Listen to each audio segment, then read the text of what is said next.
Boa noite a todos. Estamos aí aguardando o nosso convidado entrar.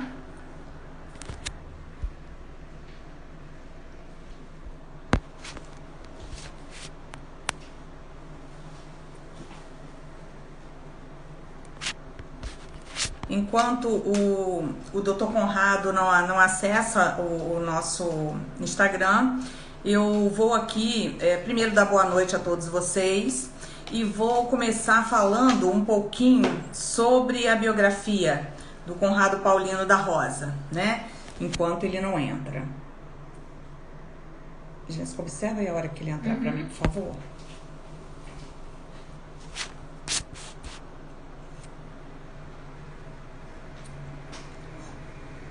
O Dr. Conrado Paulino da Rosa é advogado especializado em família e sucessões, pós-doutor em Direito na Universidade Federal de Santa Catarina, doutor em Serviço Social da PUC no Rio Grande do Sul, mestre em Direito pela Unisc, com a defesa realizada perante a Università del Studio de Napoli, Frederico, na Itália. Nosso convidado está aí. Deixa eu ver se o doutor Conrado consegue entrar. Professor convidado de diversos cursos de especialização dos estados. Olá, doutor, boa Olá, noite. boa noite, tudo bem, Estava Cláudia? aqui lendo a sua vasta biografia para que os nossos convidados conheçam um pouquinho mais dessa ilustre presença que nós vamos ter aqui hoje. E aí eu vou Imagino. dar boa noite a todos e dar boa noite aos participantes da nossa comissão, os componentes da comissão. Já estão presentes aí todos os três que vão me auxiliar aí nessa empreitada, se é assim que eu posso dizer, no sentido bom da palavra. A Comissão de Direitos de Famílias das Famílias e das Sucessões da OAB Campus RJ foi instituída pelo nosso presidente, Cristiano Miller. O doutor Cristiano Miller deve estar chegando por aí. E vai ser composta, já foi, né? Já foi publicada por mim, pela doutora Jéssica. Deixa eu mostrar a vocês que está aqui comigo. Olá, tudo bem? Boa noite a todos. Atuante também no direito das famílias e das sucessões. Doutor Matheus Alves, que também está aí conosco, e doutora Letícia Alvarenga. Doutor Conrado, eu estava aqui no meio, mais ou menos, da biografia, falando que, além de muitas coisas, o senhor também é professor em diversos cursos especializados em vários estados. Presidente da Comissão Especial de Família e Sucessões da OAB Rio Grande do Sul, ainda permanece, é isso mesmo? Está Isso mesmo. atualizadinho? Uhum. Vice-presidente da Comissão de Relações Acadêmicas do IBDFAM? Isso Isso? mesmo. Uhum. Membro da diretoria executiva do IBDFAM do Rio Grande do Sul e autor de várias obras de direito de família. Eu estou aqui com algumas. Quem me conhece sabe que eu gosto de livro... Gosto não, eu me submeti aos livros digitais. Né? Já há anos, desde 2017, que eu lido com livros digitais. Pela praticidade que é. Mas esse aqui eu não vi digital ainda. E esses aqui nós adquirimos durante o congresso lá, o último congresso que teve em BH. Né? O congresso do Direito das Vulnerabilidades. Foi 2019, foi isso? Aqueles bons tempos que a gente tinha congresso presencial, né, Cláudia? Pois é. Olha, vou guardar para o nosso próximo encontro presencial, porque estão sem um autógrafo, porque a sua fila estava maior do que a do pão de queijo. Tá? Lembra daquele cafezinho com pão de queijo lá? A sua fila estava Lembro. maior. Então, nós não tivemos a oportunidade. Eu e a Jéssica estávamos lá. Mas é um grande prazer recebê-lo aqui. Fico muito feliz. Mas, Cláudia, a felicidade é minha. Quero agradecer ao Matheus pelo convite. Quero agradecer ao Ciro, que também está sempre presente nos nossos eventos virtuais. Verdade. E Ciro é nosso porque amigo no IBDFAN, componente do IBDFAN Campus, ativo. Gravamos um podcast ontem, que juntos. legal. E eu fico muito feliz, principalmente por falar para colegas e que colegas que estão assumindo uma responsabilidade tão grande, que é a de construir uma nova realidade para as famílias. Porque, veja, cada um de nós, advogado, poderia estar agora dedicando o seu tempo para os seus prazos, poderia estar simplesmente fazendo até questões de cunho pessoal, descansando, e cada um de Verdade. vocês, cada uma de vocês está aqui preocupado e preocupada em construir uma nova realidade para aquelas famílias que atende, né? Isso é o grande diferencial da questão de um advogado ético, porque afinal de contas a questão da ética ela começa na necessidade da capacitação constante, né? E aí os meus Constante. parabéns à comissão pela iniciativa e pela instalação, e eu fico muito feliz de estar participando desse momento. Nós aqui em Campos temos 3 varas de família e essa comissão, esse ato, ele traz para nós uma responsabilidade grande, né? Porque nós sabemos que os pleitos dos advogados são muitos. Por outro lado, os juízes também têm lá, né, as suas propostas, os seus protocolos. O que acontece numa vara não acontece na outra. Um aceita um tipo de petição, outro não, de pedido acumulado, outro não. Então, a gente se compromete aqui a fazer um contato com os juízes, uma reunião com os juízes, para que a gente possa ter, assim, tentar, não digo um protocolo, porque isso não existe, mas tentar harmonizar essa relação cada vez mais, né? O advogado ser cada vez melhor recebido, os juízes aqui já recebem muito bem, mas esse momento que se prolongou mais do que o desejado da pandemia está sendo muito difícil para nós, né? Para nós, advogados de família, aqui nós não estamos tendo audiências, nem virtuais, então está bem complicado para nós. Então, a gente se compromete em levar o pleito, a gente vai ouvir os colegas, a gente vai fazer reuniões para ouvir, porque se a gente fizer dessa comissão só um ato, né, não faz sentido.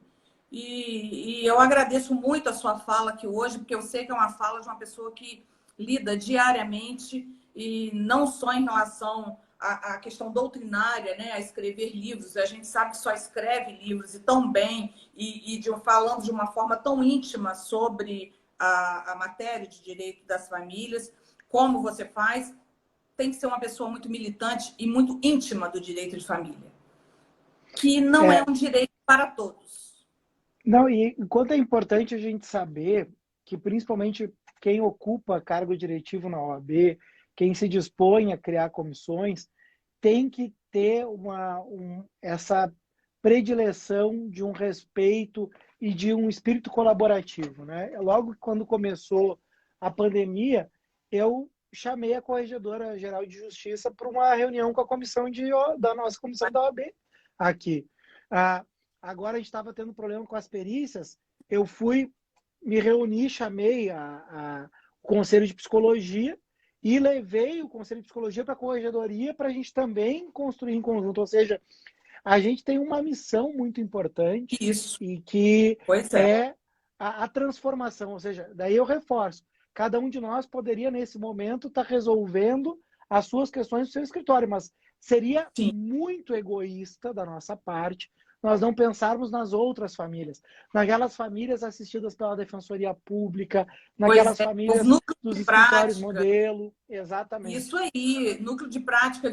Eu trabalho numa universidade e conheço outras, quer dizer, são pessoas que atendem como nós atendemos no escritório. As demandas são as mesmas, a necessidade é a mesma, a urgência é a mesma, né? Então, o tratamento tem que ser o mesmo, o acesso tem que ser o mesmo, né? E a gente se compromete a fazer essa ponte. Eu, na segunda-feira, foi na segunda-feira, que eu participei de uma semana de iniciação científica com 2 mediadoras do Rio. E uma delas foi minha aluna há 17 anos atrás e agora está fazendo doutorado em mediação e veio falar para os colegas, animar os colegas a estudarem, né? Aquele egresso que retorna à casa. E ela falou assim, Cláudia, eu vejo a mediação em Campos tão assim incipiente, tão assim sem expressão. E aí eu falei com ela, olha, vamos nos reunir, vamos, né? Porque se a gente não fizer essa ponte, esse estímulo, não faz sentido, né? Uma comissão, né, doutor? Com certeza. E aqui eu quero só cumprimentar, Cláudia, que eu estou na 3ª live consecutiva e tenho colegas E tem o colega Suetônio aqui, que é lá, que é professor no Rio Grande do Norte. Tem a Gabriela, que é aqui do Rio Grande do Sul, que eles estão me acompanhando desde as 6 da tarde. Eles, de É um certo, fã-clube, né, eles, doutor? É um eles vão, fã-clube. eu acho que eles vão sonhar ou ter pesadelo com a minha voz hoje, depois de me ouvir por 3 horas. Mas só para É o cumprimentar os colegas que estão Que participando. maravilha. A Jéssica está fazendo umas anotações aqui. Eu pedi, Jéssica, anota para mim, porque às vezes quando a gente para e fica lendo, né, às vezes não pega assim o fio da meada. Falei, anota para mim, porque todos que estão aí nos prestigiando são importantes e nós faremos aí o agradecimento depois pelo Instagram. Doutor Cristiano entrou? Não. Então, doutor, a nossa ideia hoje é falar sobre o processo no direito de família contemporâneo? Isso aí, principalmente dessa nova vocação para a advocacia familista, né? Porque, afinal de contas, tu falaste muito bem, Cláudia, de que o direito de família não é para todos. O Não direito é. de família, ele exige um profissional que tenha habilidades diferenciadas. E aqui eu destaco a necessidade de uma desconstrução. Por quê? A gente escuta muito que advogado de família é um pouco psicólogo. Está E errada esta assertiva. é Porque verdade. nós temos, na advocacia família e sucessória, habilidades diferenciadas, como, por exemplo, a necessidade de ter uma escuta ativa muito maior, porque, afinal de contas, eu aprendi no dia a dia da minha advocacia, voltada exclusivamente para o direito de família e sucessões, que não é por acaso que a gente tem 2 ouvidos e uma boca só. A gente tem que ser É bom verdade. ouvinte. Mas nós temos que fazer os encaminhamentos necessários, porque o que o cliente precisa é de atendimento terapêutico e não de Sim, um viés terapêutico pelo processo. Por quê? Quem está participando de um processo na área de direito de família encontra-se fragilizado. E quantas sim. vezes, Cláudia, eu deixo de enviar proposta porque eu vejo que aquela pessoa não teria condições emocionais de aguentar um Não processo. está maduro ainda, né? Para isso. Exatamente, exatamente. Tem uma Hoje mesmo, maturação pessoal. é, hoje mesmo, uma cliente nossa, que o primeiro atendimento foi em janeiro, eu lembro bem porque foi o primeiro atendimento desse ano, e naquele momento, quando ela me procurou, eu disse para ela, olha, neste momento, eu quero que o senhor seja meu advogado. Eu disse, não, nesse momento você precisa de atendimento terapêutico. Isso Você aí. vá, se você não tem alguma pessoa, eu tenho alguém para lhe indicar, mas você Eu precisa também estar mais umas fortalecida parcerias, para né? Porque que as pessoas que a gente confia, né? Porque também é uma área muito delicada, a área da psicologia, né? é, para que daí você consiga ter condições de estar melhor para um processo de negociação. Nós estamos conseguindo desenvolver muito bem o processo de negociação, mas hoje, por exemplo, nós fizemos um atendimento dela em conjunto com a terapeuta. Por quê? Isso aí. Porque eu preciso ter certeza de que as escolhas dela são escolhas conscientes dela Sustentar. para que a gente consiga ter um bom trabalho. Então, veja, aí precisa de um profissional com uma nova postura. E aí, o que eu procuro sempre destacar, quer nos meus livros, quer lá na mentoria Direito em Prática, que eu ministro junto com o Cristiano Chaves, inclusive a gente está com inscrições abertas para o próximo módulo, que vai falar da prática Não, das ações não era hoje sucessórias. que a gente ia ganhar desconto? Não era hoje, não? Tem desconto Faça disponível. um favor. Exatamente, exatamente. O pessoal me manda um direct aí que eu vou dar desconto para a mentoria Que e bom, desconto obrigada. também para os livros. Tem cupom de Os desconto bem livros. interessante para os meus livros. E Eu dou aula de direito de família há tempo, trabalho com família e sucessões há tempo. É a minha vocação natural na advocacia. Eu falo com os alunos que eles vêm desde Direito Civil 1, porque a gente exclui ED em relação a isso. Desde Direito Civil 1, eles vêm aprendendo a lutar por uma sentença vencedora. Aquela sensação realmente de oposição ao outro. E eu digo a eles 2 coisas: que para estudar direito de família, e a gente tem que ficar juntos pelo menos por um semestre, eles têm que primeiro gostar de gente, porque você vai ter que ouvir as pessoas com todos os problemas que elas têm e tentar filtrar daquilo ali em que é que você pode ajudar, em que é que a lei pode auxiliar e compreender esse momento. Esse momento aí que você falou agora há pouco, de saber se o cliente está na linha do processo já maduro para compor, isso é a experiência que dá. Isso, com auxílio de terapeutas, a gente consegue alguma coisa, mas esse olhar, a experiência dá. E eu digo aos alunos da seguinte forma: quando a família chega ao tribunal, na forma litigiosa da coisa, todos já perderam. Não há vencedores em direito de família. A família já perde muito quando o litígio se instaura. Não é isso? Com certeza. Até porque eu costumo dizer que quando nós temos ali as partes do processo, Cláudia, quem está em parte não está inteiro. E nesse estado de fragilidade, até pouco tempo atrás, a advocacia se legitimava por um viés litigante. Eu não estou dizendo que nós não vamos ter processos de caráter litigioso. Não, não é isso. Mas Técnica, agora... nós somos opostos, isso é fato. Mas isso Isso. não significa que a gente vai colocar as partes nisso. Nós, advogados, temos a técnica oposta. Lógico, um prazo é seu, outro prazo é meu, perdeu o prazo, certifica o prazo. Isso tudo a gente sabe. Mas você não precisa envolver as partes nisso. Né? Eu tenho clientes que, agora não, mas na época das audiências presenciais, eu tenho ex-alunos que já estão formados, que estão, às vezes, pela outra parte, ou passando ali pelo corredor, e o cliente vai e fala assim: a senhora conhece o advogado? A senhora cumprimentou o advogado da outra parte? Então, a gente precisa descolar esses pensamentos, que as pessoas entendam que a gente está ali para solucionar, para tentar fazer que a coisa seja menos sofrida, utilizando, logicamente, das técnicas processuais. E o espírito colaborativo, ele se manifesta também nas nossas petições, porque o que a gente precisa abandonar é o que eu chamo do procedimento da petição enquanto novela mexicana. Aquela petição inicial em que Seu livro muitas fala vezes se trata ali de um excesso da exposição da intimidade do ex-casal, quando a gente não precisa trazer esses fatos dentro do direito de família contemporâneo. Um filtro que eu sugiro sempre que os colegas possam fazer é tratar a vida do outro como a gente gostaria que a nossa fosse tratada. Os motivos da ruptura não precisam ser levados ao juízo porque não se discute há bastante tempo a culpa. É verdade. Então, por este motivo, a gente precisa ter um filtro que é levar apenas os elementos que sejam essenciais à resolução da demanda e ter consciência que quanto maior for o detalhamento das informações que a gente trouxer, aquela parte adversa, ela vai sentir a necessidade de que aquilo seja rebatido, até porque o cliente chega no escritório dizendo: ah, mas o juiz já ouviu isso dele, agora a gente precisa dizer diferente. O que eu costumo fazer no meu escritório? Quando eu tenho essa petição inicial, estilo novela mexicana, eu faço uma preliminar dizendo da inadequação da questão fática trazida na petição inicial.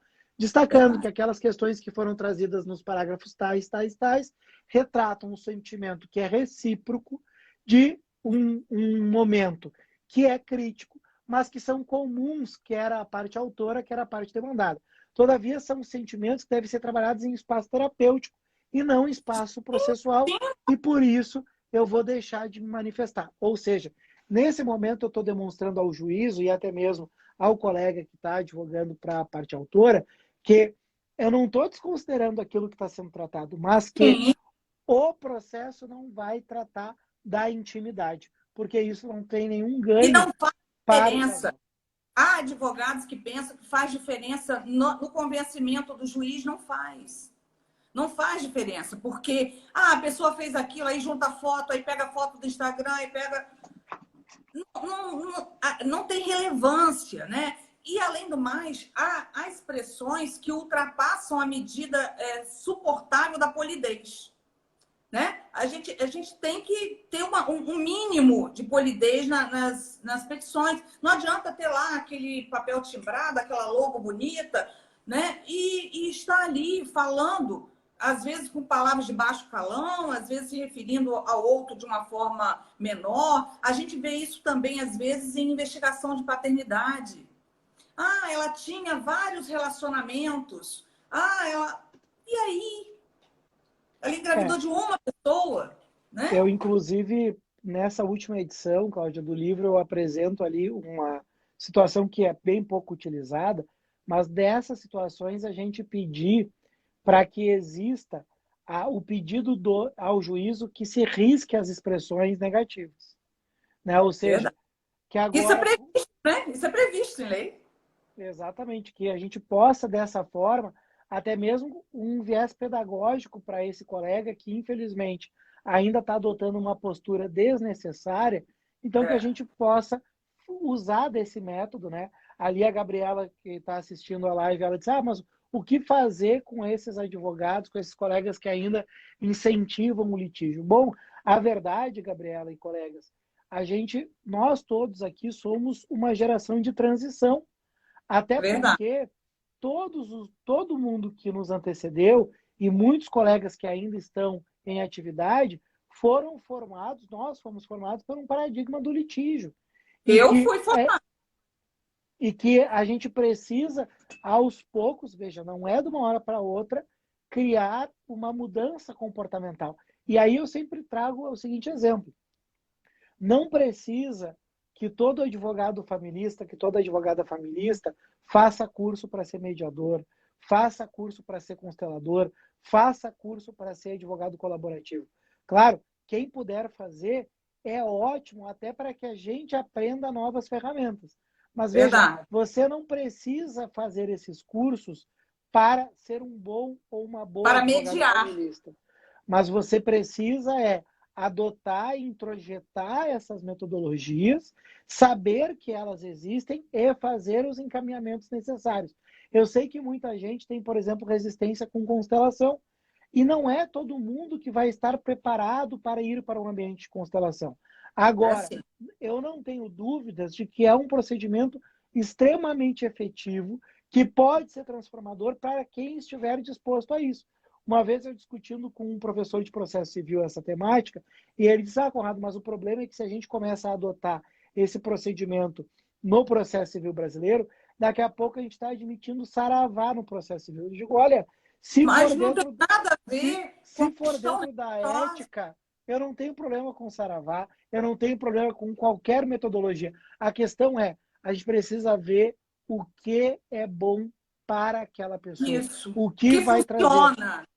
Por isso é que se Porque chama métodos adequados à solução de conflito. Significa que tem mais de um método para mais de um conflito, mais de uma forma de conflito. Não é uma forma, né? Às vezes eu tenho alunos que se formam e falam assim, professora, me manda um modelo de petição. Eu posso mandar, mas é igualzinho a uma receita de medicina automolecular. Cada família vai ter a sua.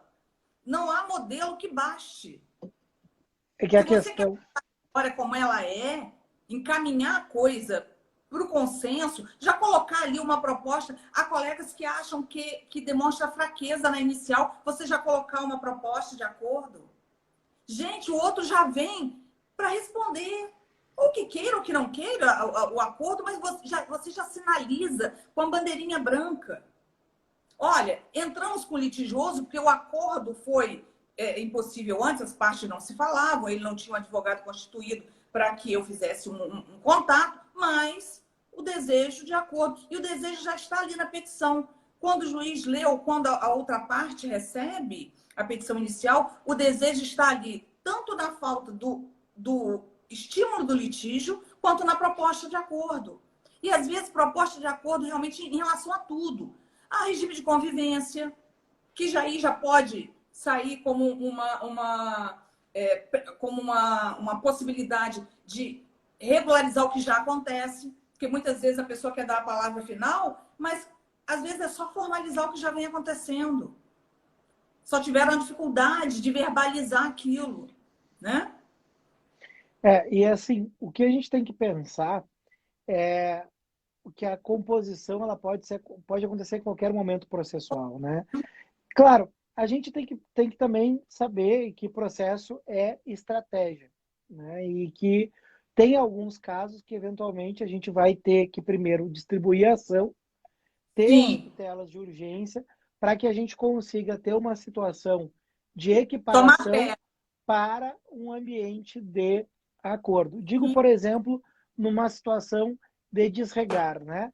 A desconsideração inversa da pessoa jurídica, que a gente pode acumular com a petição inicial de divórcio ou de dissolução de união estável, mas nada impede que isso seja feito também no curso do processo, é um exemplo típico de questão de Sim. estratégia. Por quê? Quando eu preciso aplicar a desregar, é porque normalmente tu tem um dos parceiros afetivos que está utilizando da pessoa jurídica Omitindo. ou de pessoas jurídicas para excluir bens que seriam Uhum. da ameação para proveito próprio. E daí Famosa violência patrimonial, né? uma estratégia que a gente precisa fazer é acumular não só a ação de reconhecimento de dissolução de união estável ou a ação de divórcio com partilha de bens e com o pedido da desconsideração inversa da pessoa jurídica, mas também com o pedido de alimentos compensatórios. E É pode verdade. ser que eu tenha o pedido de compensatórios e alimentos civis, porque são naturezas diferentes. São Mas veja diferentes.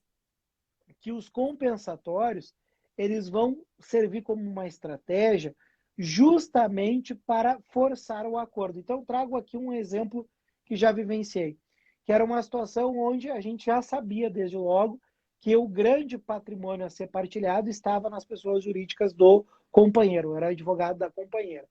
Quando eu fui distribuir a minha ação de reconhecimento de dissolução de união estável, além dos alimentos civis, eu pedi os compensatórios a ela, demonstrando os indícios que eu tinha dessa necessidade de acessar a pessoa jurídica. E um dos indícios que eu tinha, Cláudia, é que o companheiro ele tinha uma coleção de carros de luxo, todos em nome da pessoa jurídica, a casa da praia estava no nome da pessoa jurídica, e ele tinha um helicóptero de 4 lugares no nome da pessoa jurídica.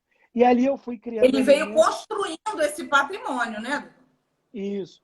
E ali eu trouxe elementos para demonstrar que, apesar de estar no nome da pessoa jurídica, ele era o único sócio que tinha habilitação para pilotar e demonstrei que era de uso pessoal, ou seja, a família tinha por hábito almoçar em Gramado, né, porque, mesmo morando a 2 horas de Gramado, porque tinha um helicóptero para isso.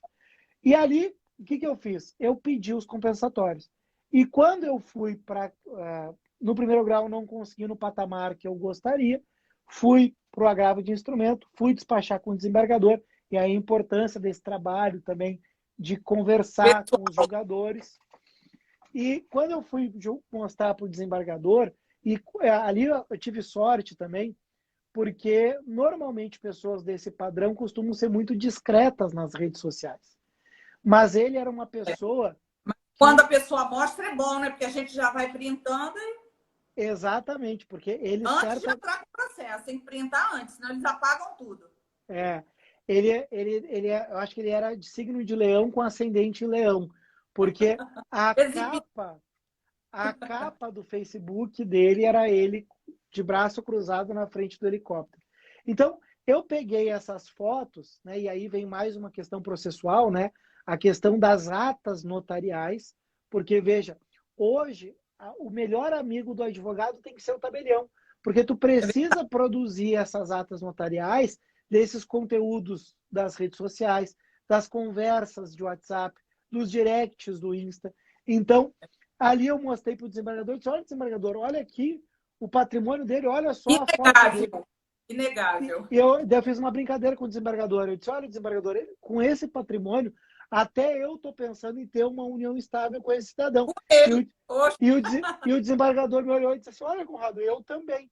Eu disse, bom, quando o desembargador falou isso, eu disse, eu acho que eu Entendeu? vou conseguir. Né? Entendeu E tudo. eu consegui os alimentos compensatórios no patamar que eu queria. Por que isso? Daí, quando eu fiz o contato com a advogada dele, ela me ofereceu muito pouco e Sim. disse: ah, é isso que a sua cliente tem direito. Ela Isso. pega isso, o processo vai durar anos e ele não tem nada a perder. O que eu mostrei? Olha, na Nada. verdade, o que ele tem a perder são 25 salários mínimos por mês, porque esse é o valor dos alimentos compensatórios. Então, veja, a questão da estratégia é É. essencial e a gente usar esses mecanismos para criar até um ambiente mais igual para a questão do acordo. E quando se vê esse tipo de técnica, a outra parte já pensa duas vezes. Se essa sua colega tivesse repensado, talvez saísse até por um pouco menos para ele, né? Talvez em vez de 25 fosse 22, fosse até 20, talvez ela até aceitasse menos, né? Numa composição. Então, é aquela pessoa também que não gosta de dizer que vai fazer acordo é perder. E a gente tem que tirar isso do processo de família. Acordo não é perda, né? Acordo em família, se é um bom acordo, e a gente tem que ter realmente essa noção aí financeira da questão, porque às vezes o cliente está magoado e quer transferir essa mágoa, ou quer tirar tudo do outro, ou não quer nada do outro. Eu vou criar meu filho sozinho, eu não quero nada dele. Se não quer, entra com a ação de alimentos, vai guardando o dinheiro da criança lá numa poupança. É dinheiro da criança, é direito dele. Guarda. Um dia você vai usar ou ele vai usar para alguma coisa. Lógico que daí a meses a pessoa começa a entender que as contas chegam e que não há orgulho que pague. E aí repensa melhor. Mas a temperatura da relação do ex-casal, na hora que você entra com o processo, ela é muito importante para direcionar. E a gente ter esse olhar que nem sempre é a hora de entrar com a ação. Foi como você falou inicialmente, né? A gente tem que ter esse termômetro, essa sensibilidade. E a verdade é que o acordo, ele sempre vai ser melhor do que qualquer sentença. Se a gente tem essa cultura ainda de que a sentença ela resolve tudo, sentença não vem com fórmula mágica, não vem com pó de plim-plim-plim. Então, o que a gente precisa realmente é criar um ambiente favorável para o acordo, porque não adianta a gente querer forçar o acordo para uma pessoa que está fragilizada emocionalmente. Porque, afinal de contas, se essa pessoa está fragilizada, ela muitas vezes pode até mesmo fazer um acordo que depois ela se arrependa. Então, a gente tem que tomar... Esse papel é nosso. É o papel da técnica, né? Você sabe o quanto aquilo ali tem condições de melhorar ou não, para estimular, né? Essa continuidade da busca pelo melhor valor, que foi a sensibilidade que a colega, no seu caso, não teve.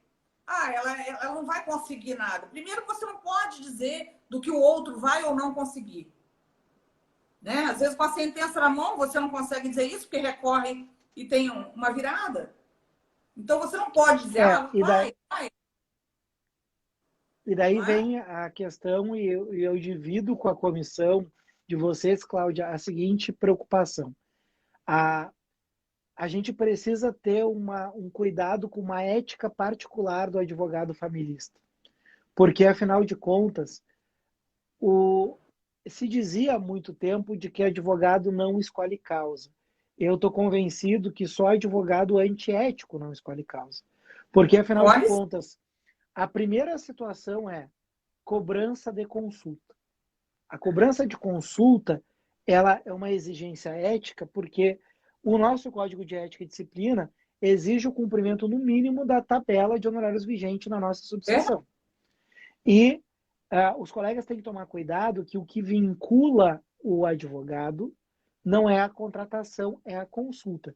Daí tu já imaginou você atender alguém sem cobrar e depois a outra pessoa quer lhe contratar e você não pode ser constituído como advogado ou como advogada porque você não cobrou consulta? Segunda função da consulta é eu verificar se eu tenho interesse de mandar proposta para essa pessoa.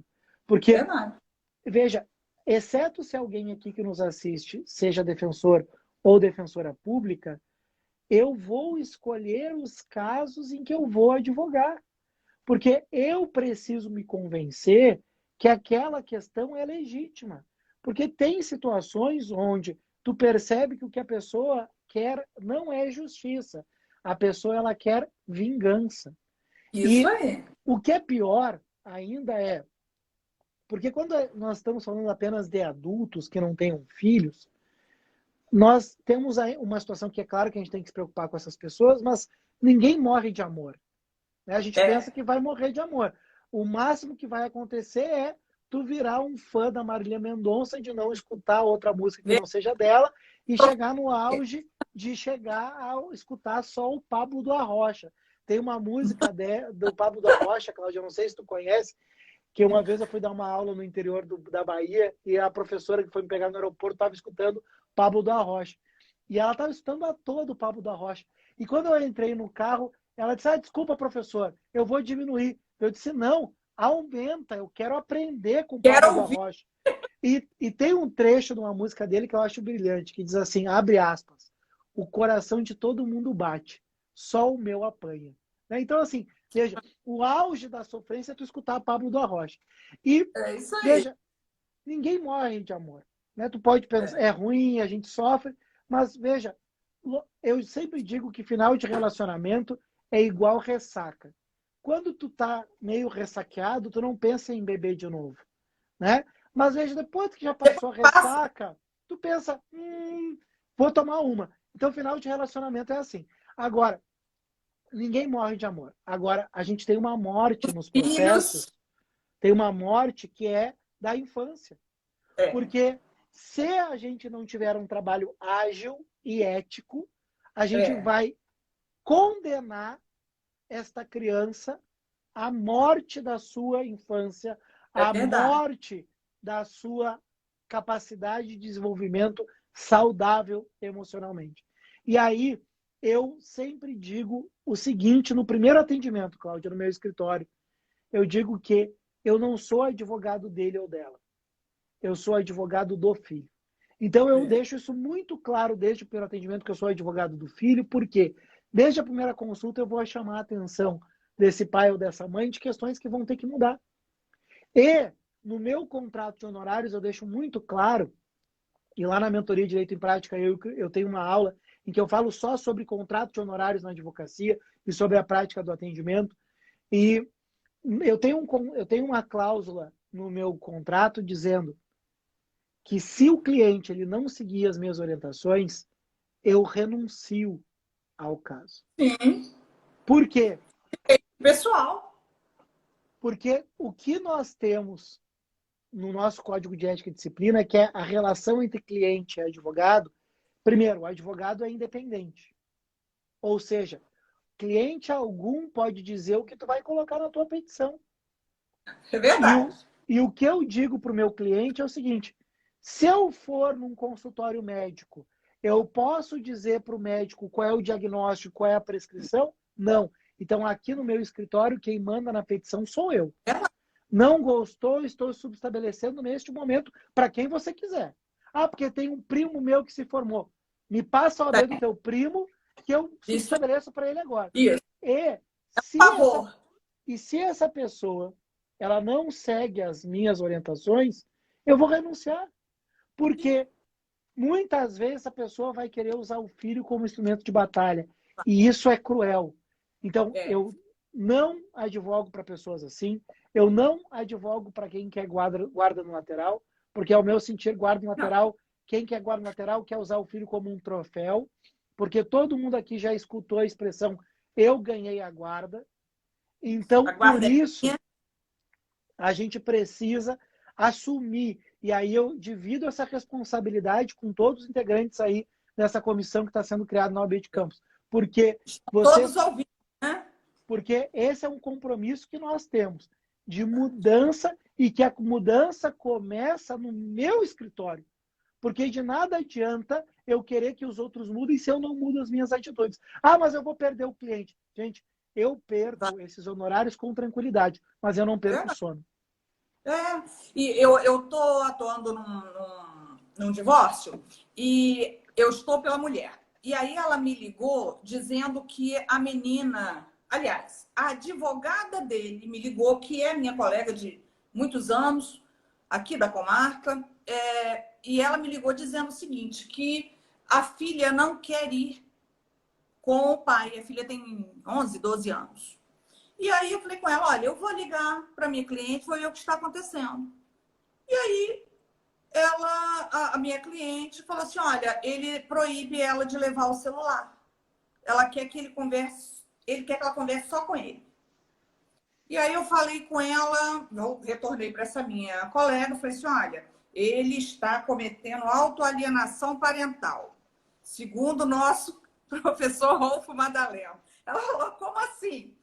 Olha, se ele pede para uma criança de 11, 12 anos, que nasceu na era digital, deixar em casa o celular, não permitir usar hora nenhuma o celular, durante 3, 4 dias, pega na quinta, leva no domingo, ele está fazendo com que ela deixe os amiguinhos dela todo lá.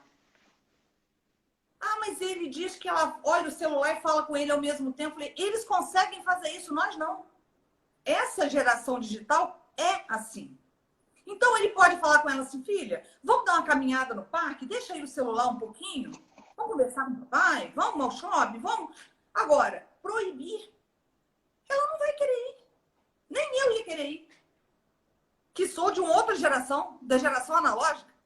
Quem já nasceu na geração digital, ela tem que ter ali, ainda que seja regrado. Acho certo, se ele quer regular lá o horário, ele é pai. Né? Mas dizer para não levar e colocar como condição, colocou como condição, e aí ela não quer ir, a mãe pode fazer o que com isso? Nada. Exatamente.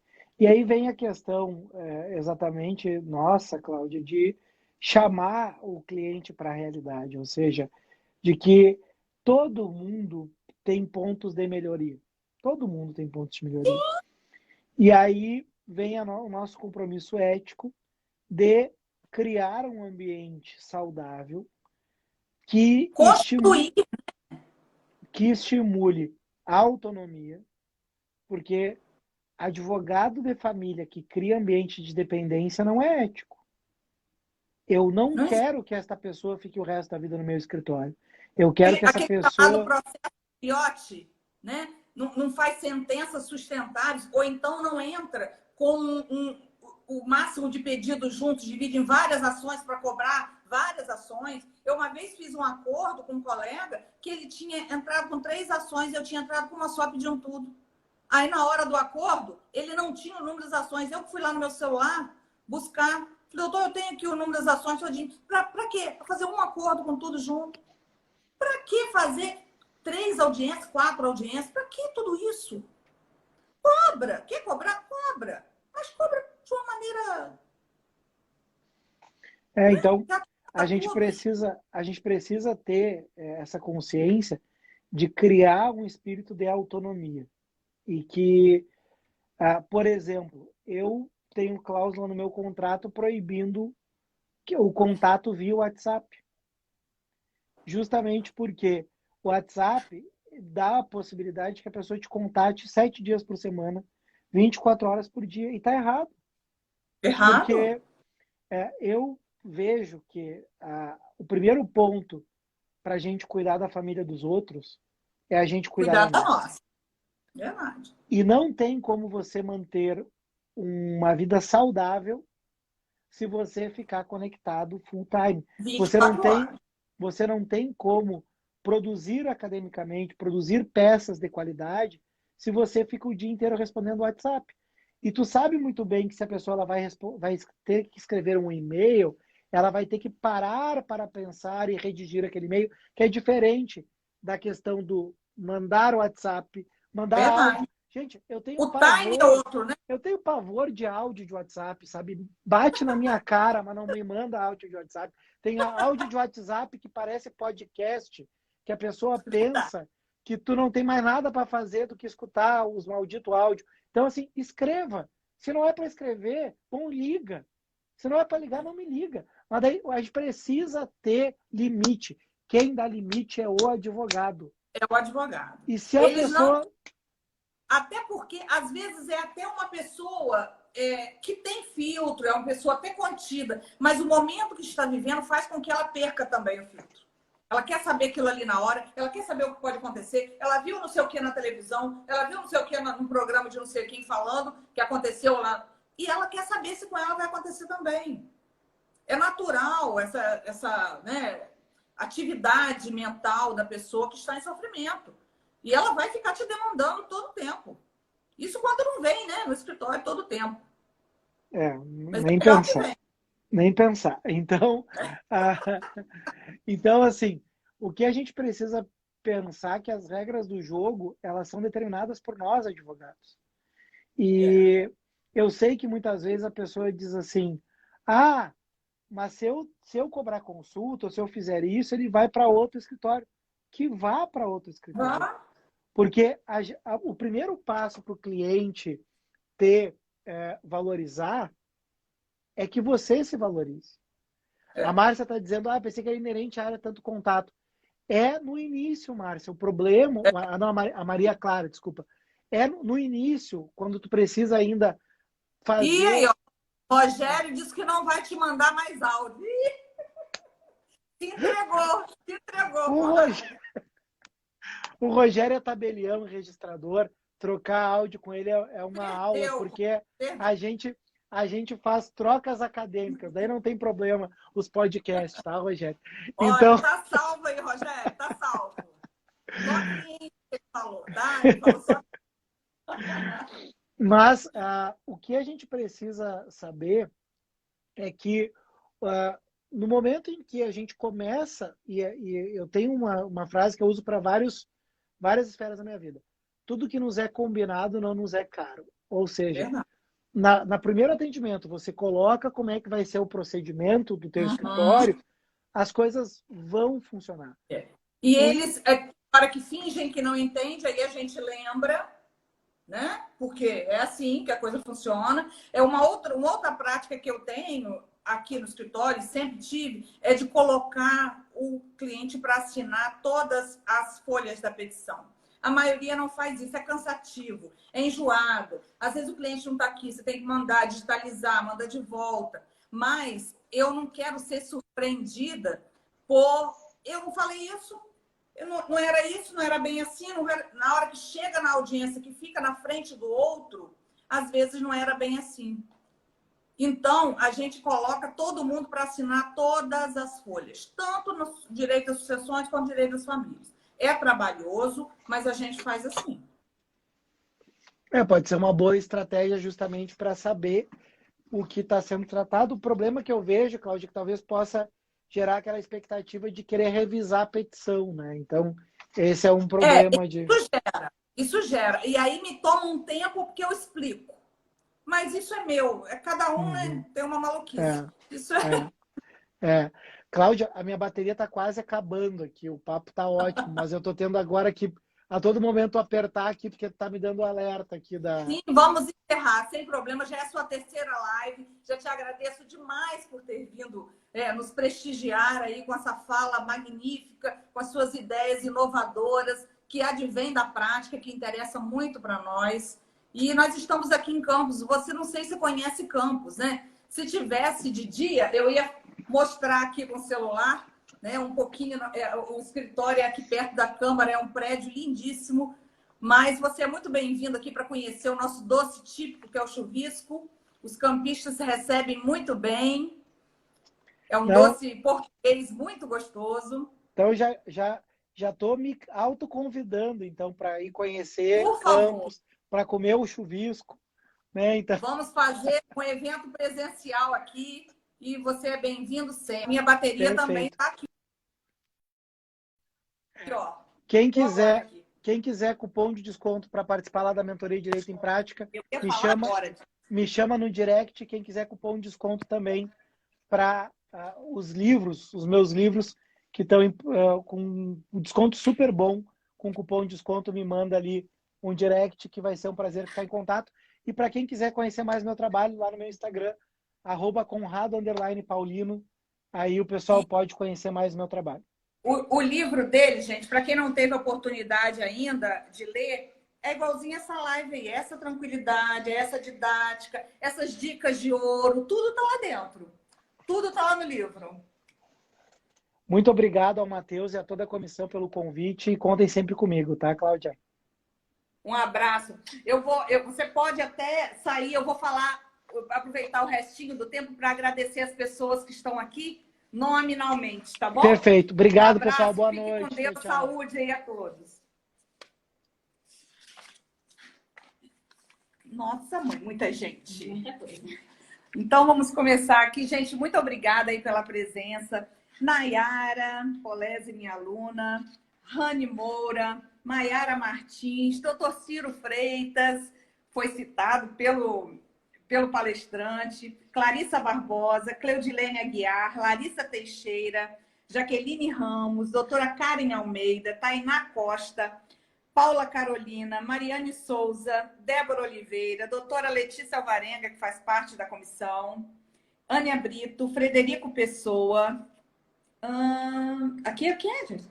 Suetone Lira, Jefferson Souza, Cíntia Portes, Cristiane Soares, Amanda Nunes, Gabriela Martins, Laura Lima, Ingrid, Carolina, Flávia Borges, Andresa, Luciana Souza, Paloma Galdino, Camila Rocha, Fernanda, Grace Lima, Carliane Campos, Júlia Vitor, Mariana Dias, Carol Coutinho, Gisele, Neide, Auricélia, Simone Vivian, Adriana, doutor Matheus, eu já falei inicialmente, vou falar de novo, Fernanda Machado, Ana Laura, Léo da Hora, Gabriel Almeida, Gisele Gurgel. Meus amores, me desculpa a quem eu não consegui chamar nominalmente para agradecer. Muito obrigada pela presença de vocês e aguardo vocês na nossa próxima, ou seja, na nossa primeira reunião aberta da Comissão de Direito de Família e das Sucessões. Um abraço, fiquem com Deus. Deixa eu lembrar vocês uma coisa.